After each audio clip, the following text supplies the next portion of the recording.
Hi, Diana. Whoops. How you doing? Okay, I just unmuted. How's everything going? Okay. So I am Everybody's apologetic about the all of the mess ups about this meeting tonight. Because it was originally going to be last week, but I realized we didn't have enough to talk about last week, so I thought, well, I'll postpone it a bit. So I had tried to change it to Wednesday, but I unfortunately didn't change it and notify everyone that it was Wednesday. So some people were still thinking it was going to be Monday today, and then I said, well, I'll change it to Wednesday, and they said, no, you can't change it to Wednesday. I've already made a schedule for Wednesday, and we should have a meeting tonight. So I said, all right, well, hey, such is life. yeah. Don't worry about it. Everything's just fine. But and I guess we probably do want to talk about a permanent meeting date, because I had moved it earlier in the month to be able to get things to the Rockridge News, but to get it into the Rockridge News, it was going to have to be so early in the month that it really wasn't going to work. So I just said, screw it. Yeah. We'll just put the meeting where it needs to be, and if they want to put something in the Rockridge News, they can do it the next month. Exactly. I mean, because otherwise you're running around trying to, you're juggling, 6, 7 different balls in the air, and you can't do that constantly. Yeah, well, you can't. I had tried moving it earlier and it still didn't work. So I said, all right, I'm going to have to just give up on trying to get it in the same month. Yeah. So where we're leaving things is it will, if it will also go up on the website, the report from the meeting will go up on the website. And then if Anna wants to put it in the Rockridge News, she can pull it down from the website and put it in. Right. Hey, you're doing the best you can. I mean, you've got 10 fingers, 10 toes, and no red S on your chest. So, okay.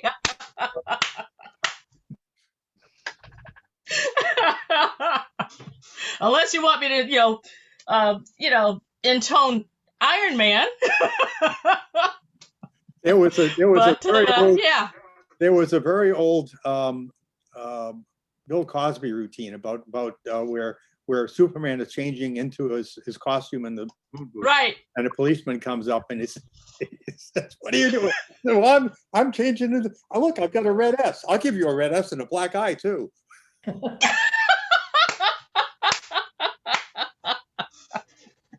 That's good. Oh, well, such is life. I apologize for all the mess up on this. I had thought I'd put everything up last week, but I guess I hadn't. But well, the first thing on the agenda tonight needs to be coming up with a definite permanent date for when the meeting's going to happen from now on. And I think now that I've decided I'm not going to try and squeeze it into the Rockridge News because it just doesn't work. We'll have more flexibility as to when we set the meeting. Yeah. So my thought is at the moment is to go back to where it used to be, which would be the fourth Wednesday of each month, with the hope that in the near future they'll open the library back up for meetings, and we were easily able to get meetings on Wednesday nights. Stu, I think we should wait for the members to show up and make sure that time works for everybody. Before yeah. No, I just wanted sort of previewing it, but we want to have that discussion with as full of membership as we can. Stuart, I really like the third Thursday for the monthly meetings. I mean, that's for me really easy to remember. I know it's yeah. That has a problem. That is our town hall meeting. No, but I think that's. I'm sorry. About. Yes, I thought I meant to say the town hall meeting. Yes, it's easier for me to remember the town hall meeting is a third Thursday. Yeah. It's just we can't move the land use committee meeting to that night because we've already got it committed at least 6 times a year. No, Wednesdays and Thursdays are the 2 nights that RCPC can easily get a room. because Tuesday night is a problem. Although now, I guess they're now open. I don't know whether they will open Monday. I think Tuesday nights they're open. You can't really do a regular meeting then because everybody's in the library. So, and there's usually, I think there's some other that happens on Mondays. Maybe it's a library meeting that happens on Monday nights because that wasn't available. Actually, maybe it was because the library used to not be open on Mondays. Well, no, the library has let RCPC use it and they're not open past 5:30 on Thursdays. Right. No, they're not open after past 5:30 on Wednesday either. Actually, haven't we had the issue of having to wait on the meeting while the loudspeaker goes off to warn people that the library is closing on Wednesdays? And Thursdays. We haven't had it on Thursdays because the library isn't open later on Thursdays. Oh, let me think. You're right. It closes at 8 on Thursday, on Wednesdays. You're right. So if we started the meetings at 8 on Wednesday, we wouldn't have to deal with that, but.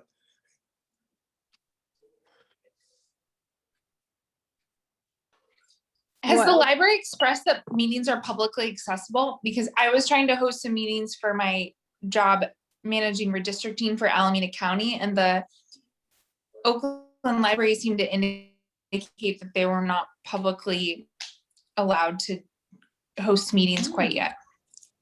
They're No, not. we're We were not- trying we're to not get the there yet. library for upcoming town hall. And Robin was told, no, sorry. Yeah, no, Because we have the joint RCPC town hall in August, and we're hoping to be able to do it in person. And no, they're not doing in-person meetings well, especially these days or hosting in person. with the numbers going up. Well, they will eventually. They just don't have a timeline for it. Right, right. I think it's going to wait until they feel like things have come down or the vaccination levels have gone up enough that they don't have to worry about it.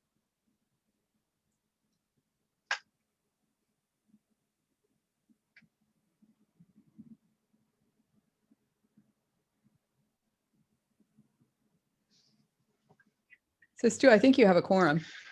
Let me see. 1, 2, 3, 4, 5. Yes, we have a quorum. Let me just, oh, that's okay, I can do that later. But David's still connecting, so let's wait. Timed in. So there's a number of things that I wanted to have us talk a bit about tonight. But I thought that maybe the first order of business once we have a quorum is to talk about when we want to set to be our permanent meeting date and time. And my thought would be to move us back to where it used to be, which is the fourth Wednesday of each month. The advantage of that is it's close enough to the board meetings that things won't be stale, but at least it will be enough time for basically to be able to write up a report for the board meeting that comes up after it. And what I plan to do at this point is to just put the monthly land use committee reports onto the website. And then if Anna wants to, she can pull them down from the website and put them in the next month's Rockridge News for those people who aren't able to access the website. Who knows, it might drive a few more people to go to the website if we let people know that that's where they'll find the land use report.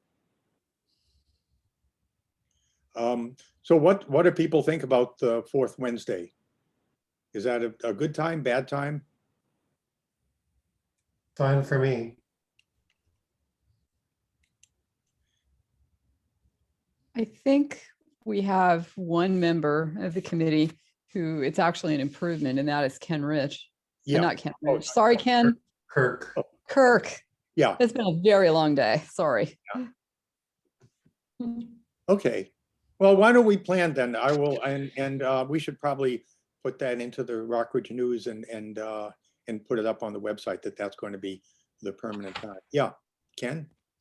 I just want to, that time works fine for me. I just want to follow up in terms of, what is this committee's procedure for having to change the time?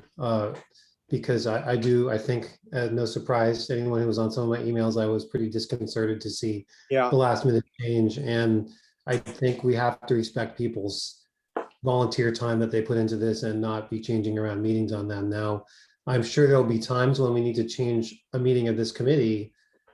So is there a standing policy? Should we create one? I would think doing some kind of online poll as to who would be available on a new date when the original date is impossible, or 1 week of advance notice, or I think it needs to be at least one. something. There's got to be something. Yeah, it could be at least one. Sorry. And I had posted it a week earlier on the Facebook and on the website, but I hadn't put it onto the chat. I'm not chat. The whatchamacallit? Blanking on the name. Slack. Slack. Yeah, I had Slack. to put it up on Slack. So But what's It looks like you have a Google group going now. right for the land use So committee, and I can yeah. do it. Nora, what's the But- sorry, what's the process if we were to have to change a full board meeting? What is the process you would have to go through for that? Generally, as you said, give people enough notice. We've never had to change a board meeting. We had to change location. And when we do the special board meeting after the election, that's generally left up to the chair, but I always check and make sure that the day is okay with everybody. Yeah, I mean, I would just ask that the chair do two things. One, give a reasonable amount of notice, and two, make an effort to check with people and make sure the new date works for as many people as possible. Yeah. If it ever happens again, that's, Yeah. Yeah. Yeah, well, checking on the date has been standard operating procedure. And as I said, since I've been chair, the only thing that's ever happened in terms of changing a board meeting is having to change the location. And that's happened once or twice. The library had a power outage one time, and we've had a couple, one or two other things happen, but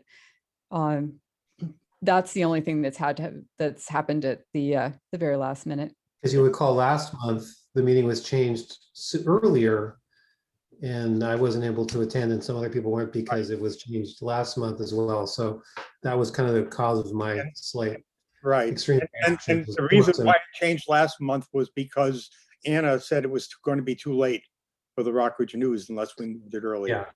Yeah. And I just know, feel but- like at this point, we can't set our meetings based on the Rockridge News. That's fine. Yeah. Mm.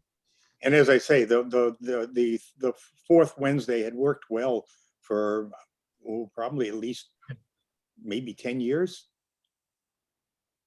That's fine with me. I'm more concerned about the notice of a different time. No, and that I date. think in the future, we should try and give at least 1 week's notice. And I think the idea of doing at least some sort of an informal poll of the members is a good idea as well. And so just to be clear, we are meeting in August, right? The fourth Wednesday of August? That's correct. Okay.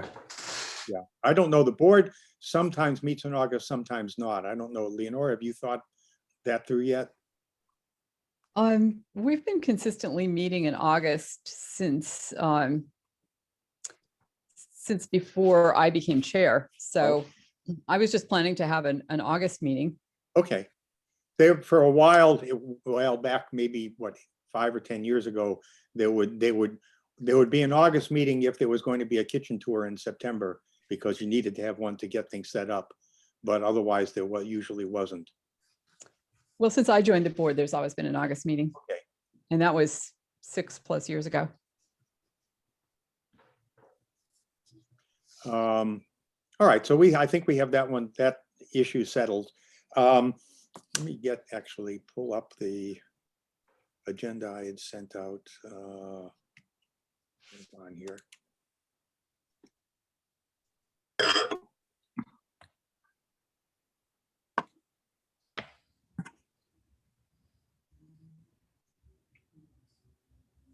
Oops.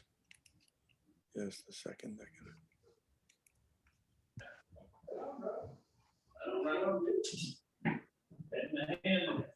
Okay, here we are.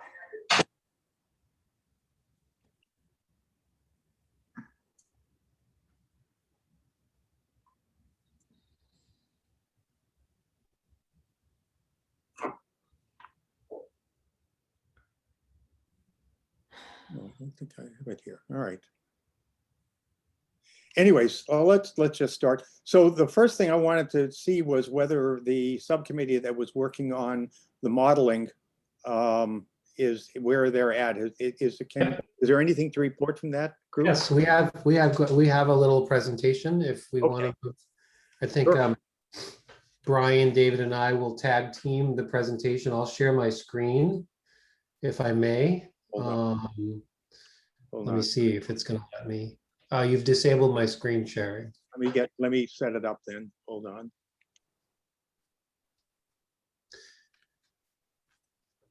I tell you what, we'll make you a co-host, and that way. Yeah, that's what I always have to do when I'm a host. There we go. Okay, so you should be able to share your screen now. Okay. Can you all see my screen? Yeah. Yes. Okay. Okay, so what we have is, some preliminary results, and I put emphasis on the word preliminary to share with the group, and I think ultimately to move on and share with the board.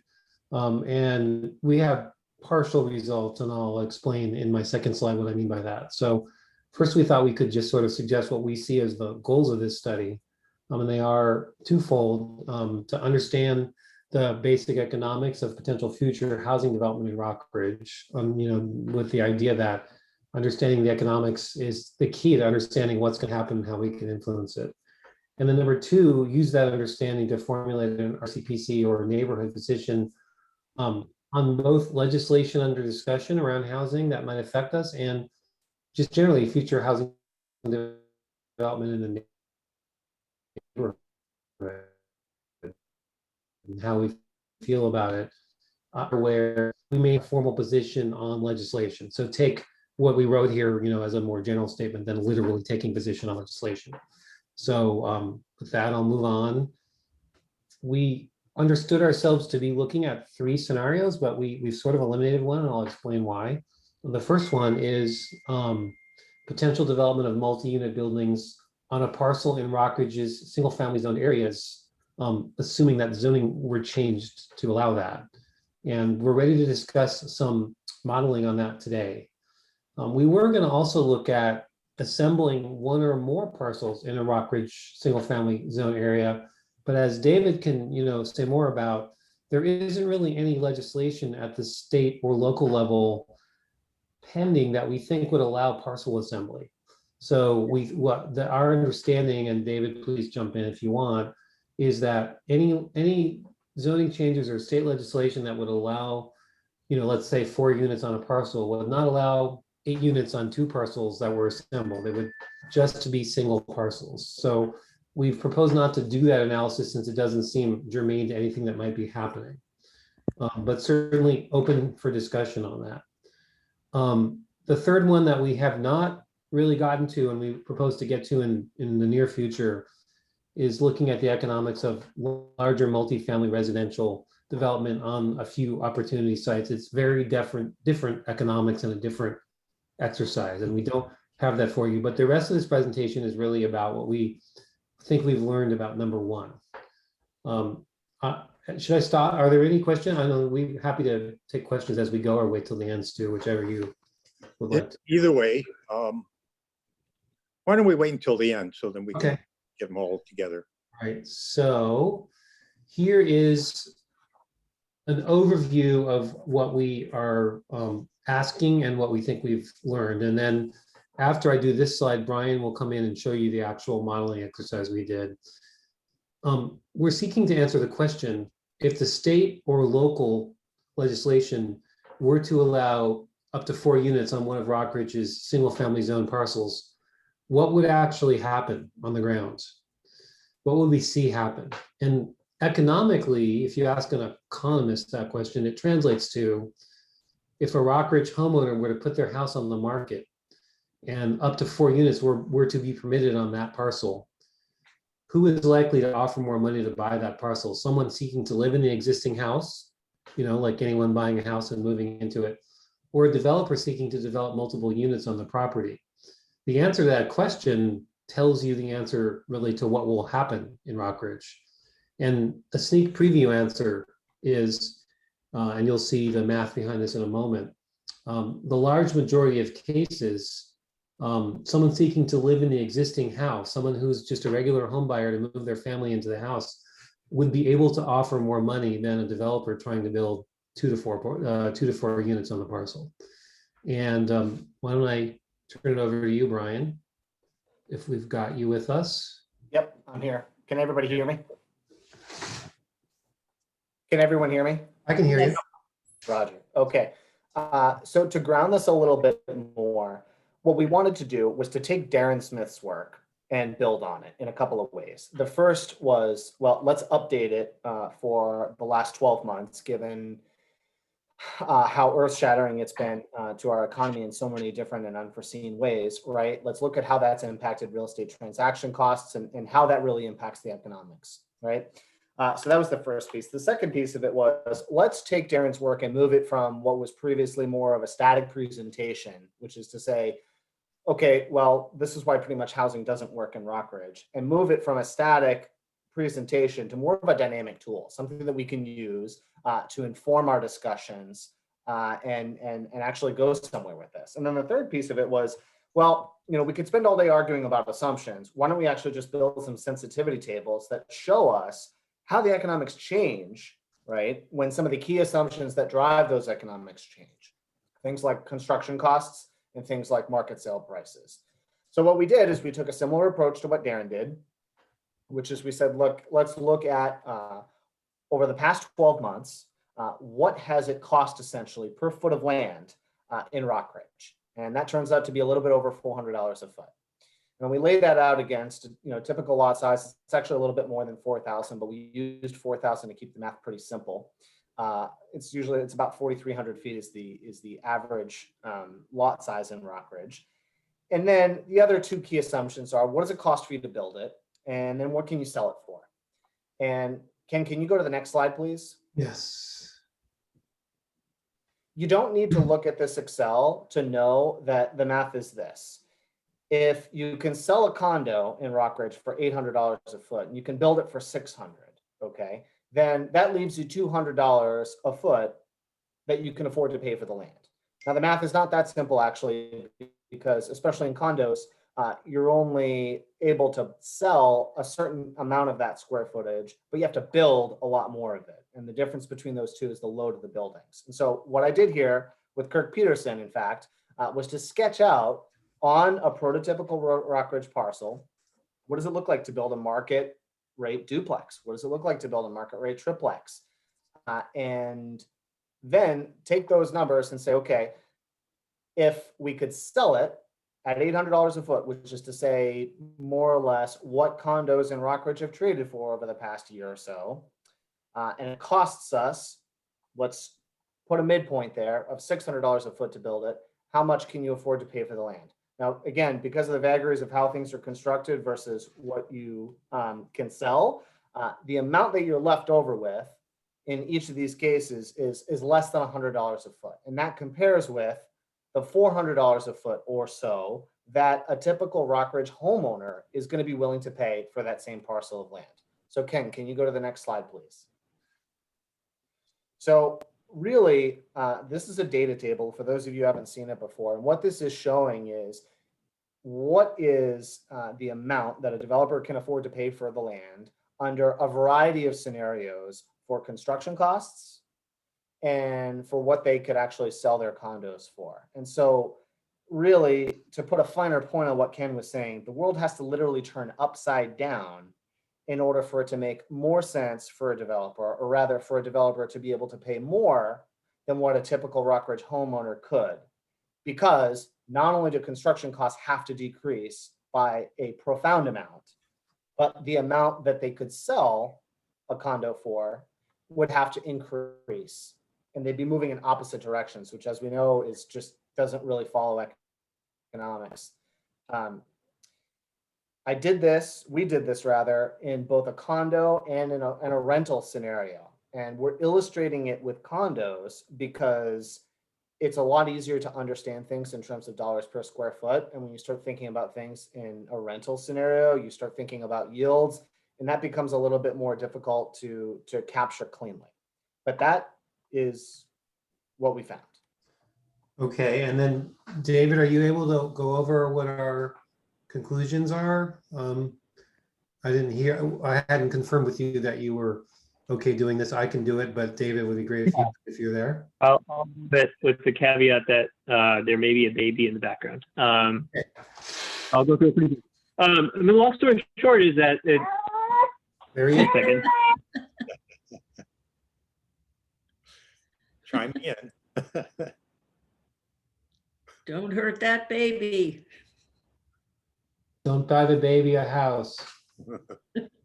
Or buy the baby a house.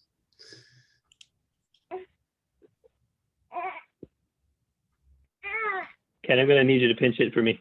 Okay.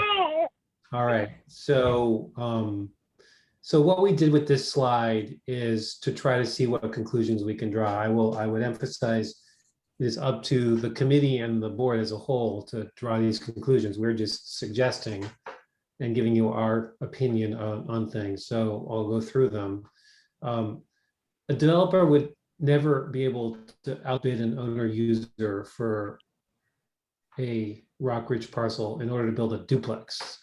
There's just not enough there with only 2 units for that developer to be able to afford to do that. For a triplex or a fourplex, that can only happen if if construction costs were to drop significantly, and at the same time, sales prices of condos were to increase significantly. And as Brian pointed out, and I think as would make intuitive sense to all of you, in an environment where sales prices are going up, construction costs are probably also going up, or at least not going down. So point number 3, therefore, currently the proposed changes to state and local law that would allow 4 units a parcel are unlikely to cause much change in the residential areas of Rockridge. College Avenue, which is under commercial zoning, is different. And that in the rare cases that a multi-unit developer did successfully outbid an owner user for a parcel, and it seems like these would be either when you've got a very small house that couldn't fetch that much money on a very large lot where you could build 4 very large parcels, or when you have a really dilapidated house that's essentially probably going to be torn down anyway by someone who buys it.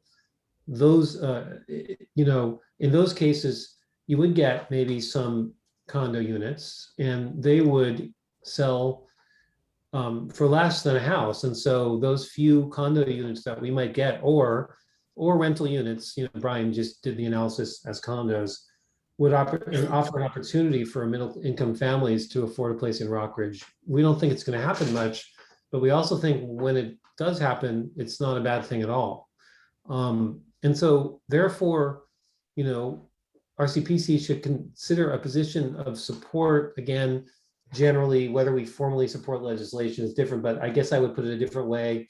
We should be okay with, how about that, legislation that is coming down the pike to allow 4 units on a parcel, either statewide or in Oakland or whatever it might be, because it might produce a few more affordable units while also having a de minimis effect on neighbor character, because hardly anybody would actually do this.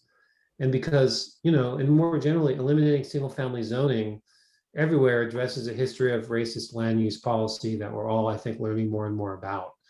And so that's where we are for now. We want to do the same kind of exercise for the larger parcels, as I said, the bigger parcels on another time, but love to open it up for people's questions or comments.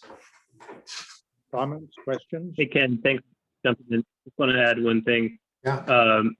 For my day job, we actually did a statewide analysis that is very similar, looking at specifically Senate Bill 9 and the likelihood that you'll see anything built as a result of this passage. And we largely came up with very similar conclusions, is that the construction costs and the price of land in the vast majority of parcels throughout the state, you're not going to actually see very much built as a result of Senate Bill 9. You would need a significant decrease in construction costs, or for home prices to go up even further. So this is all consistent with what we've seen in other research too. So hats off to Brian for doing this really great work. Absolutely. Yeah, done a lot of Brian did heavy lifting here. Yeah, humans work on this. So thanks a lot, Brian. This is all really great stuff. Other questions, comments, Mira? Yeah, do those numbers change if it's a homeowner? Or how do those numbers change if it's a homeowner? What do you mean if it's a homeowner? Well, if somebody owns a house already, or they live there and they decide maybe a triplex would work or something like that, that would be a lot cheaper, wouldn't it? Maybe. Brian, do you have a sense of that they would still be subject, if they tore down their house and said, I'm going to build a triplex, they still have to spend a lot of money. Well, I don't know. I haven't. I definitely have. Ken, I'm happy to offer some Yeah. thoughts on that, and Yeah. I think all you have to do to understand those dynamics is to look at the ADU market, and it's whether or not you have a low land basis. The construction costs are so unfathomably high that if you're looking to build a structure of any meaningful size, that's a really, really meaningful cash outlay. And if you look around Rockridge and look at the absolute paucity of ADUs that are being built, and that is something that carries a price tag of somewhere between $180,000 and $300,000. You're talking about multiples of that to build something larger, and ADUs aren't even getting built for that reason. So that's one way that I would answer. And I thought the ADUs were being built quite a bit. Well, in Oakland they are, not so much in Rockridge. Oakland. There are some being built in Rockridge. It's too bad that that we don't have Glenn here, because he has actually been designing several ADUs here in Rockridge. Also, actually, I had a talk with him over this last month, and one of the things he mentioned is that the construction costs have gone up considerably. Now, they may not stay there, but he was saying right now they're in the range of $800 to $850 a square foot. So that's considerably higher than what you've factored in. So which makes it all the more difficult. One of the things that we had talked about, he and I had talked about, was what about, rather than tear down and build, what about add-ons? So people, a lot of time you see a lot around here of people adding a story. They have a one-story bungalow and they push that up and add a second story below.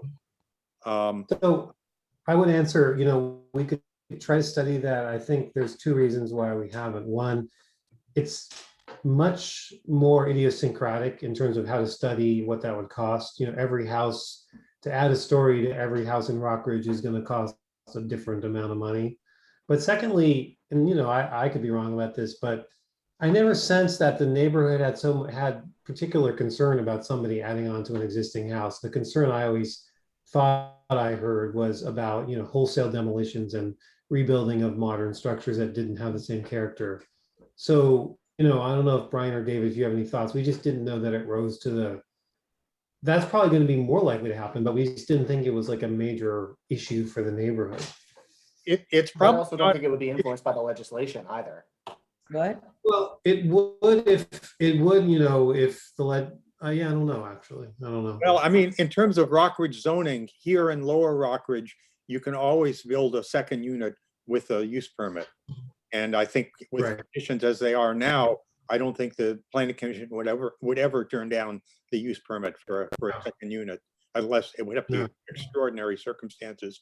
But you could conceivably, for example, talk about saying, well, okay, I'm going to raise the house up and I'm going to put 2 units underneath it. So it'll become a triplex with 2 rental units underneath and the owner unit on top. Right. And that might, I don't know what the cost would be. That's an interesting thought to think about. But that was one of the other things I was talking to Glenn about, was he had pointed out the fact that it's not at all uncommon for people to raise up a building and add a story beneath. And of course, if depending on what you want to do with that second story, you could either have it as a rental unit or you could subdivide and make it into 2 condos. I mean, we could try to do a quick analysis to see if that would have different economics than what we said. I'm not totally convinced that would. It might, Brian, do you have I any don't know. thoughts? I think you'd have to figure out, Glenn would be good to consult with on that because he's done a bunch of those.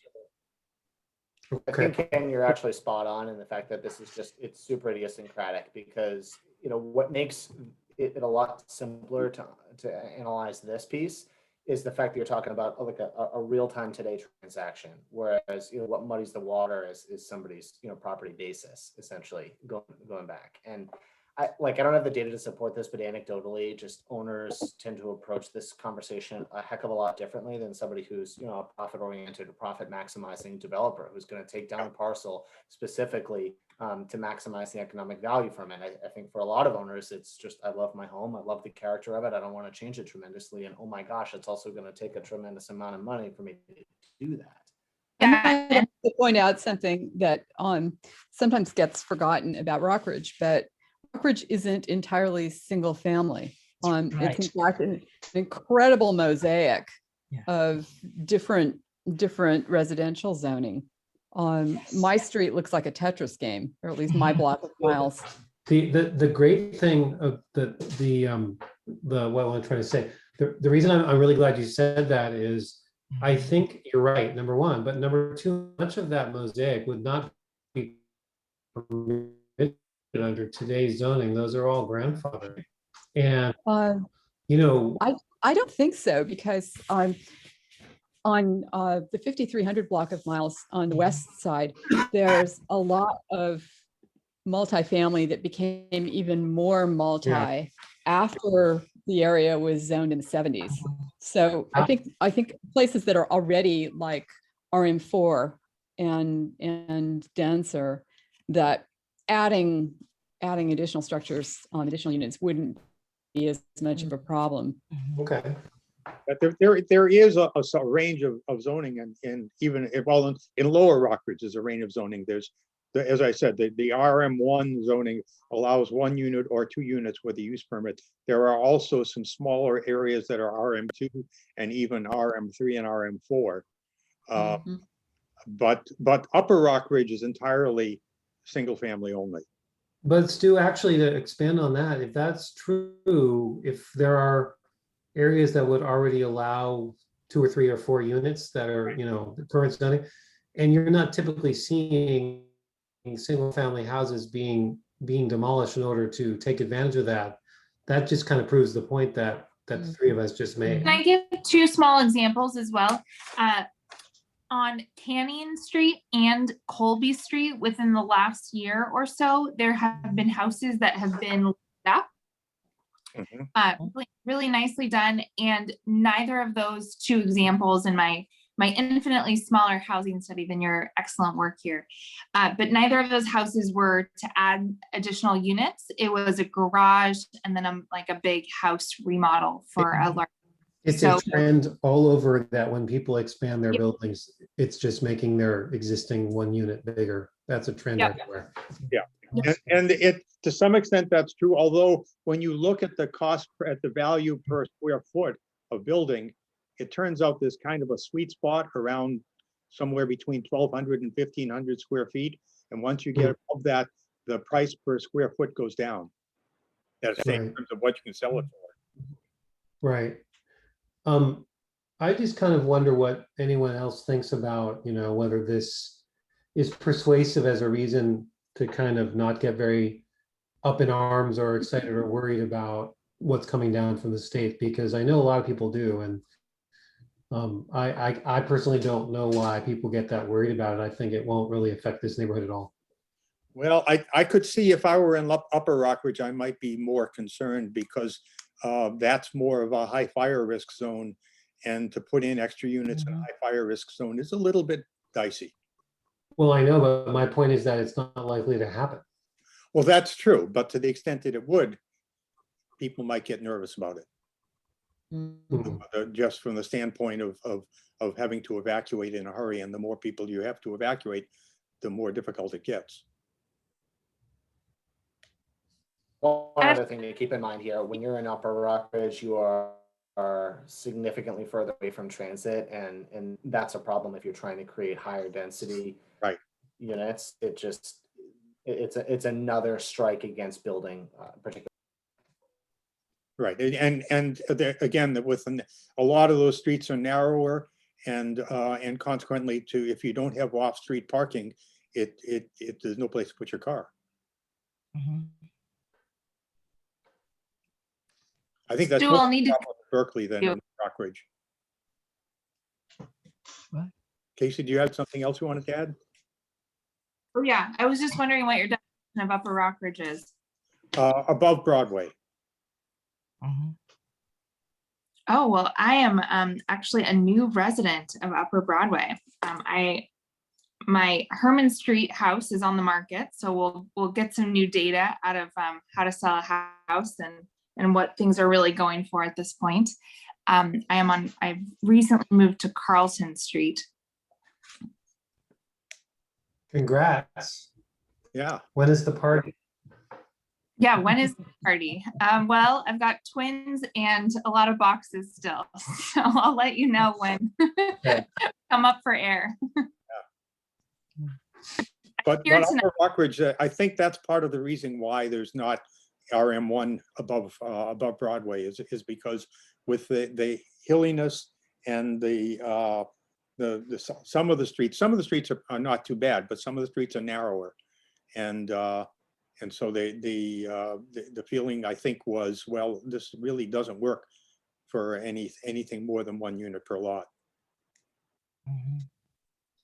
Although I Well, think there are a couple of streets around Broadway Terrace itself near Broadway, and the streets well, Broadway Terrace heading is off. four.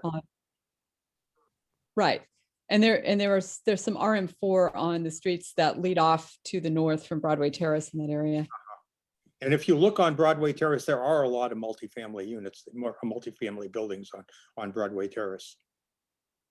But they've been there a while. I don't know that there's any new ones that have popped up. I think Ken's right that you're not seeing a lot of movement towards multifamily. Well,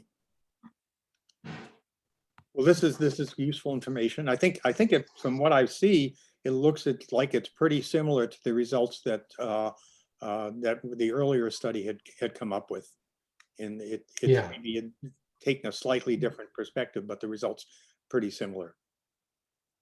I think that's It'll true. be interesting to look at the larger lot multifamily, because it'll be interesting to see whether that gives the same results.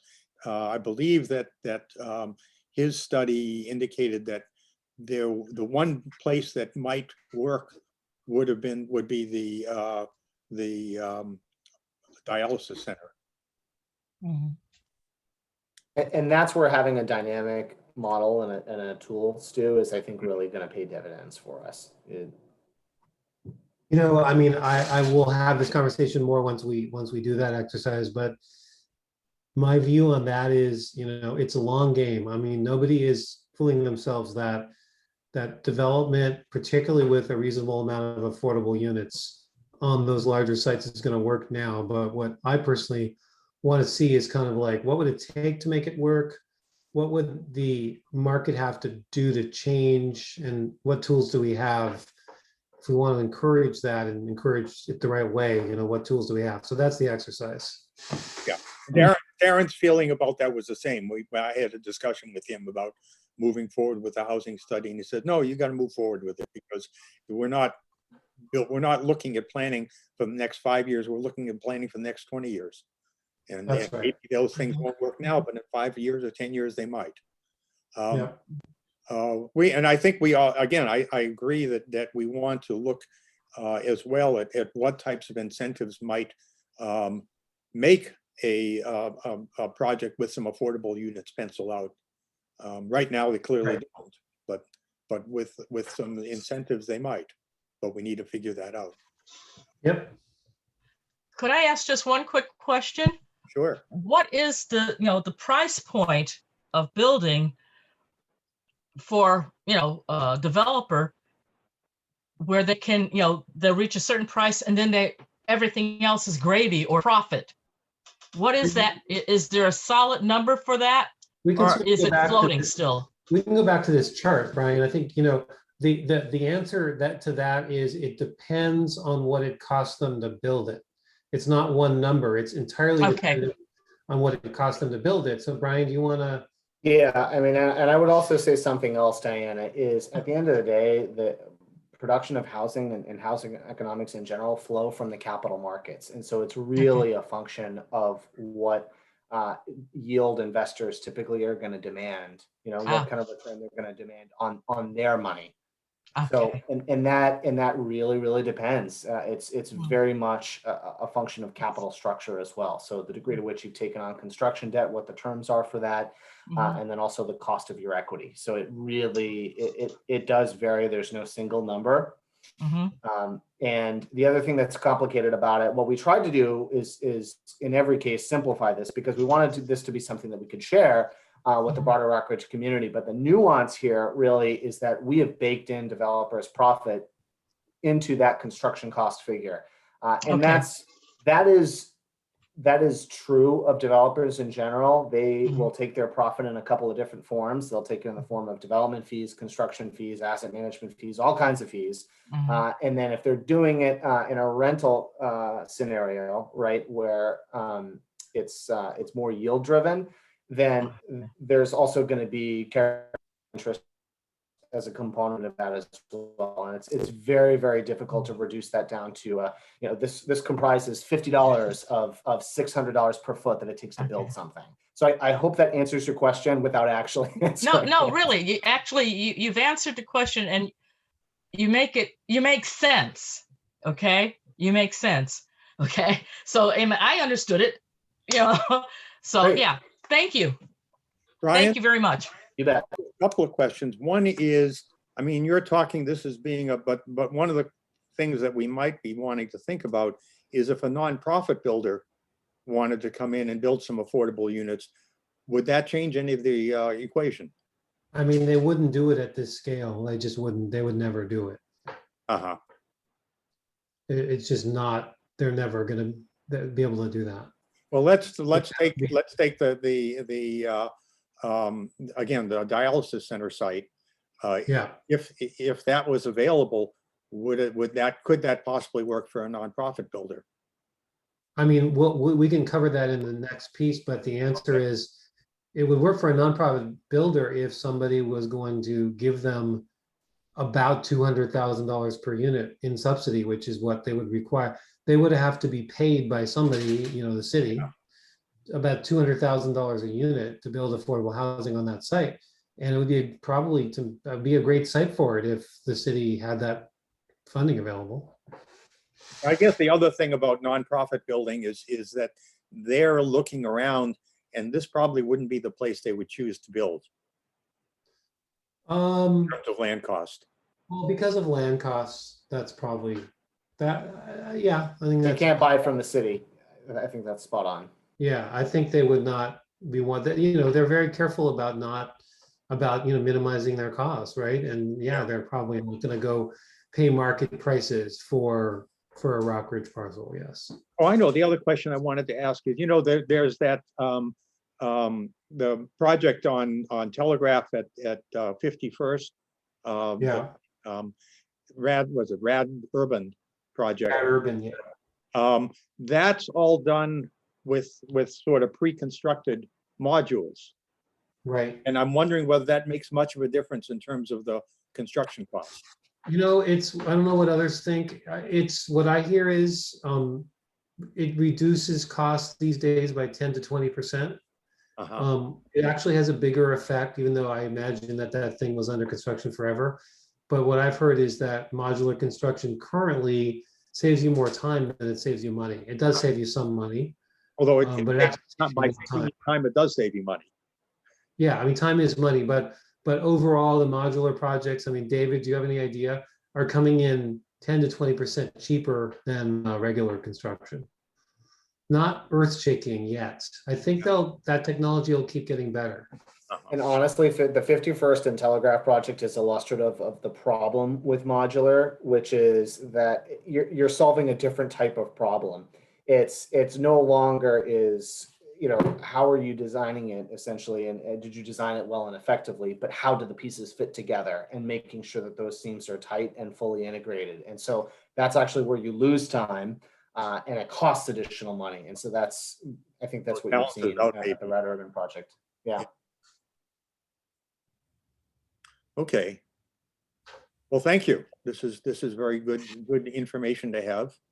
And Stu, can I just, sure. as you go on to the next item, I'm sorry, I just wanted to introduce someone who I think is still with us. Gary Barg, can you just raise your hands? Yeah. Gary and I met recently, and he was interested, and I suggested he attend the land use committee meeting. So he's a long actually, time resident.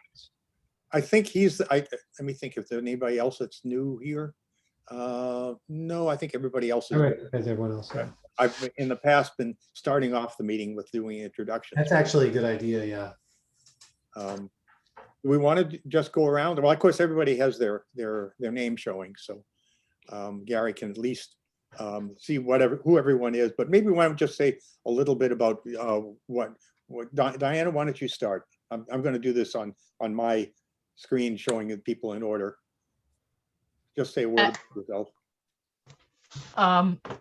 My name is Diana Mitchell Chavez.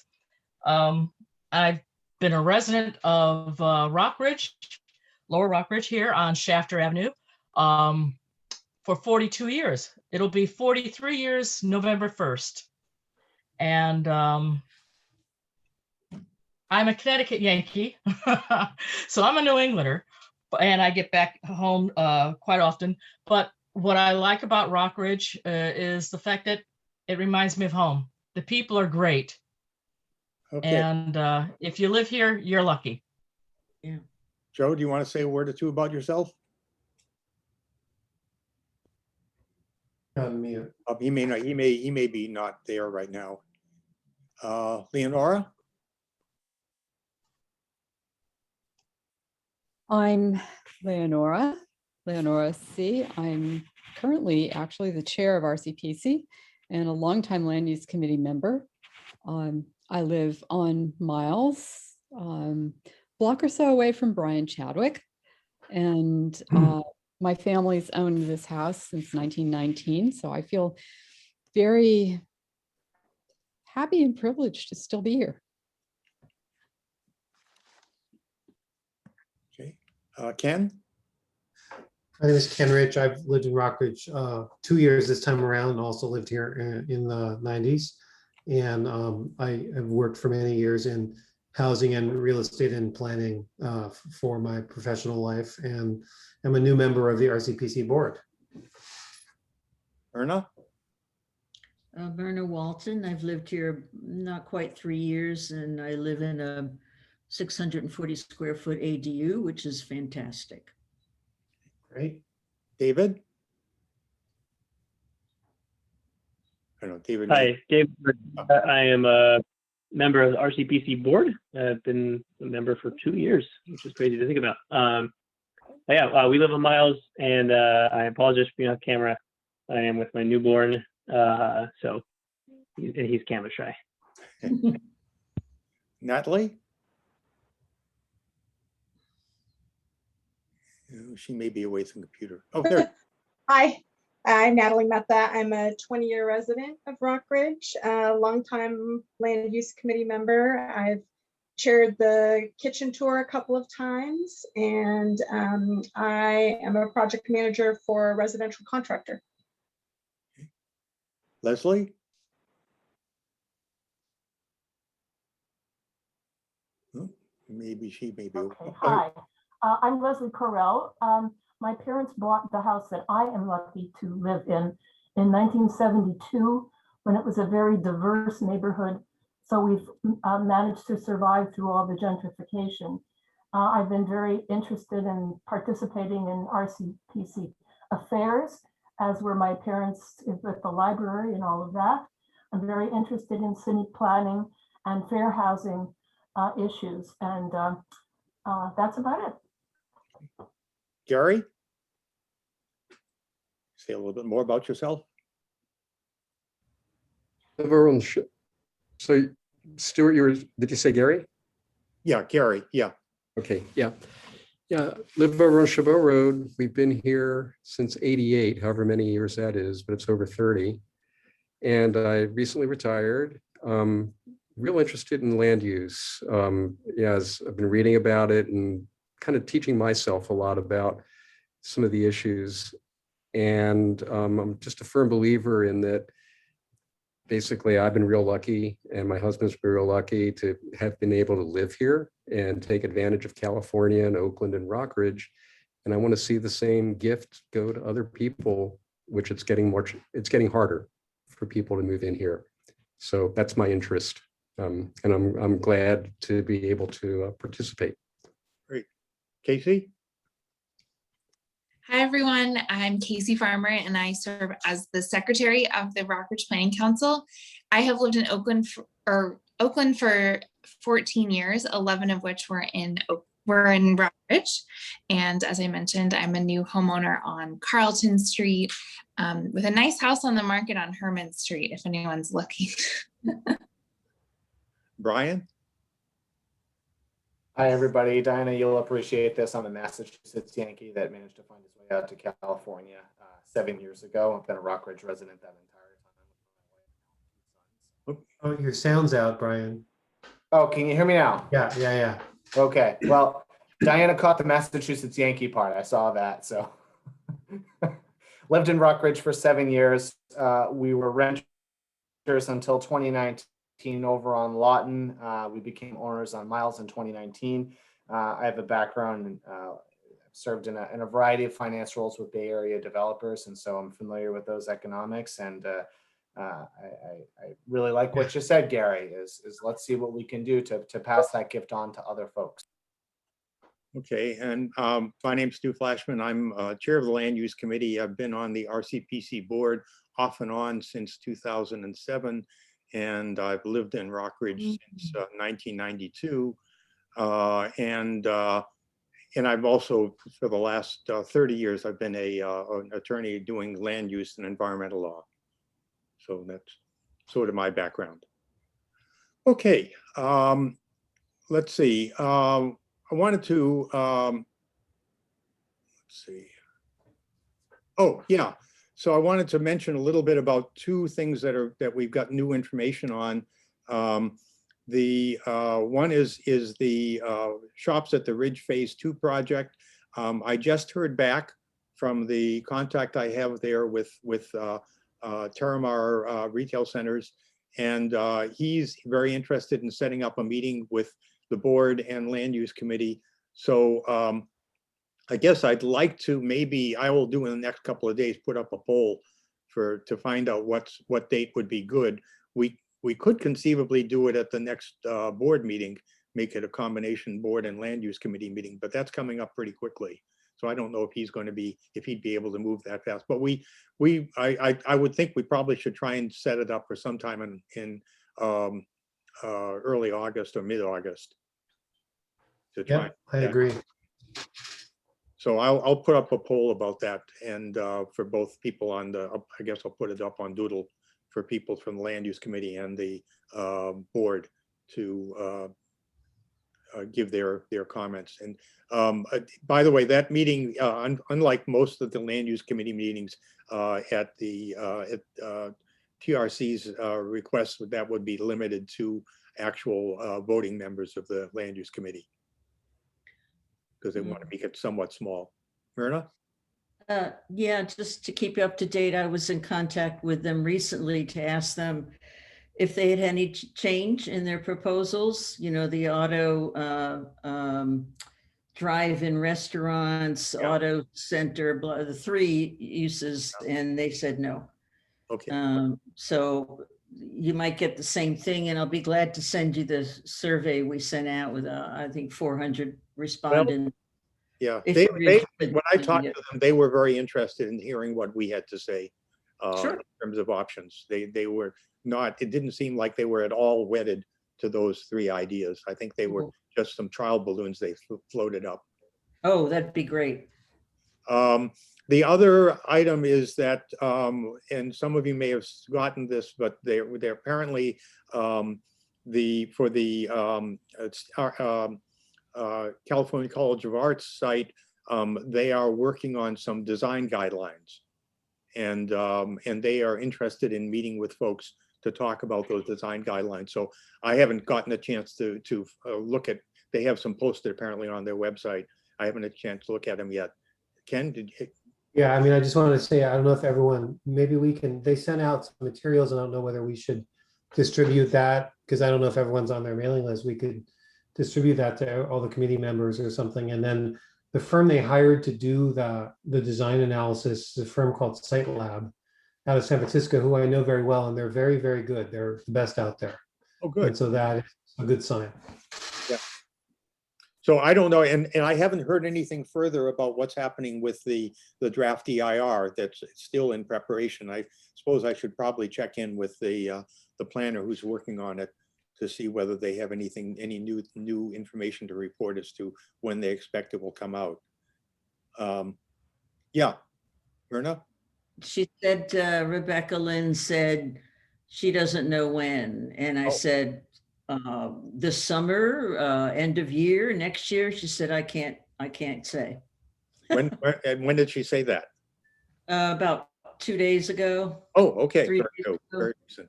Yeah. Okay. Well, I guess I won't have to bother calling her then. Yeah, but the developer said that they thought it might be by the end of the summer, and certainly, he said, by the end of the year. Okay. Well, very good.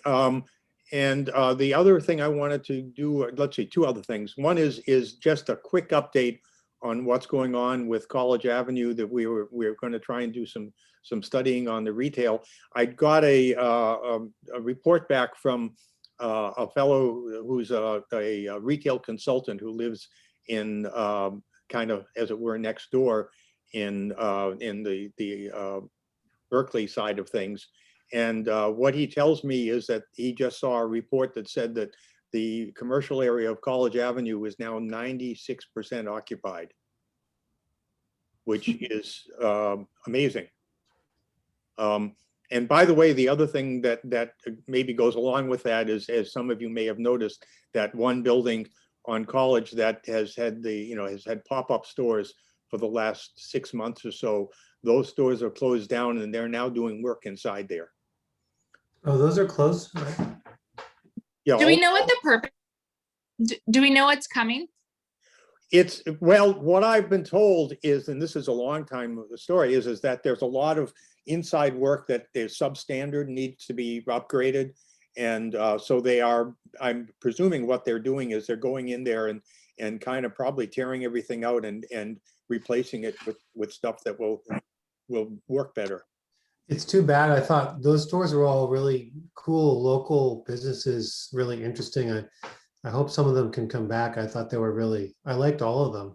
Yeah. The Oakland Art Library sent out an announcement that they knew when they moved in, I believe last year, that they were going to have to vacate, and they're expecting to move back in at the end of November. That's great. Oh, okay. Well, we'll see. I was going to say, I suspect that they probably got charged fairly low rents because of the fact that they're pop-up short term. Right. And when someone comes in there with long-term leases, they'll probably have a higher rent to pay. The retail consultant commented about those is that they're in a very good position in terms of being able to be quickly filled up with it's apparently almost an ideal spot. Do we know yet what is going in next to Cole Hardware? I haven't heard anything. I can check with Chris Jackson. He often is in the know about what's going to be coming up.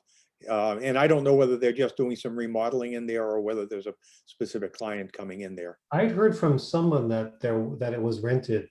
I don't remember who.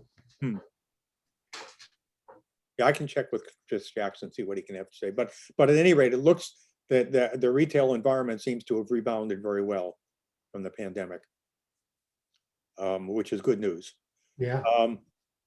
The other thing that, and David may want to comment on this as well, is in terms of update on, there were 3 bills that we were looking at, SB 9, SB 10, and AB 1401. All 3 bills have mostly finished off their committees. I think SB 9 still needs to go to the Assembly Finance Committee. But other than that, the next step for them will be to go to the floor of their respective chambers, which will happen after August 15th, when the legislature reconvenes for the rest of the, that'll be through the end of August. So it's about 2 weeks, and it'll be pretty hectic.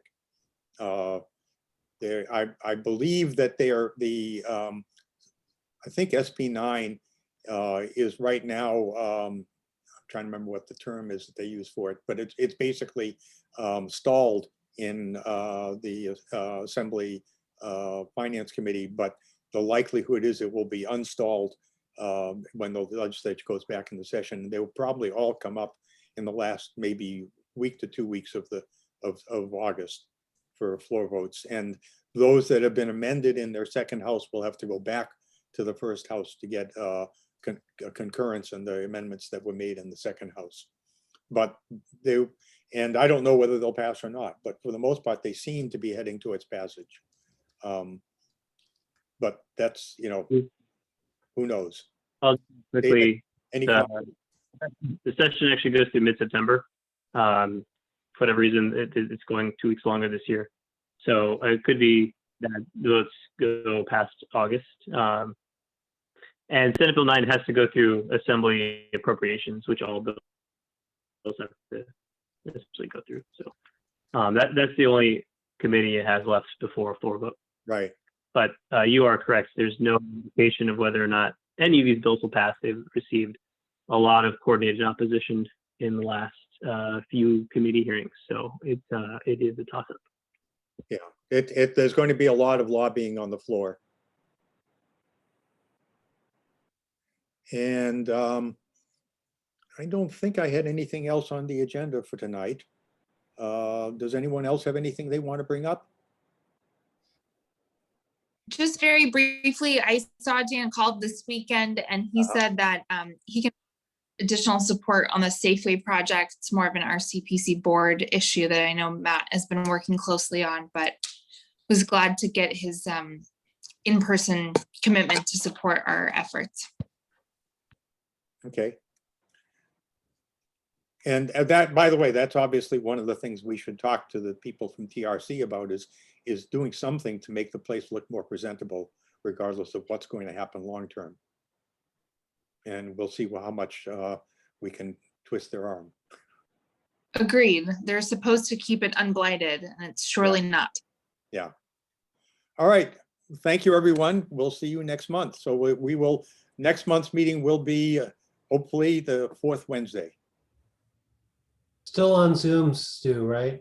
Yes. Yeah. Okay. Yeah, you may have missed. They are not ready to open the library up for meetings yet. Yeah. Okay, good. All right. Thank you all. Thank you. Bye. Bye, everybody.